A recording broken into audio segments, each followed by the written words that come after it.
Tu es venu en bateau. Voilà ce que Rafamir aurait dit à Omar El Hilali, les gars. Vraiment. Mais tout de suite, ce qu'on peut remarquer, les gars, avant tout, c'est vraiment la même technique que Prestiani, la technique de lâche. Je te regarde dans les yeux, je me cache la bouche. Là, cette fois, il ne le fait pas avec le maillot parce qu'il voulait pas ressembler à son collègue. Il a préféré mettre la main devant la bouche. Quand je dis collègue, les gars, pour moi, il n'y a pas de nationalité ou quoi. C'est tous les mêmes. C'est tous les mêmes, les racistes. Tous dans le même cercle. Bien sûr, les gars, le jour de l'Espagnol Barcelone, Omar El Hilali, les gars, il l'a dit à l'arbitre. L'arbitre, il a fait quoi?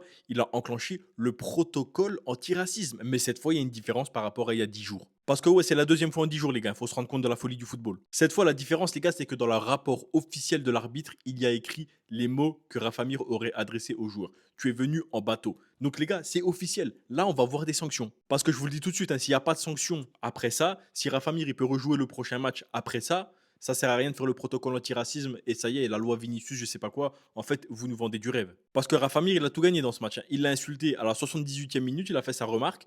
Ensuite, faut pas oublier, les gars, qu'il a marqué un penalty à la 90e minute et qu'il a pris un carton jaune à la 98e minute. Parce que s'il s'en sort comme ça, lui, son match, il est bénéfice maximal, les gars. Il a insulté, il a fait gagner son équipe un point et en plus, il n'est pas exclu. Donc maintenant, on va voir si le protocole antiracisme il sert à quelque chose en Liga. Et puis, si les gars, si ça marche pas cette fois, ça va être un scandale.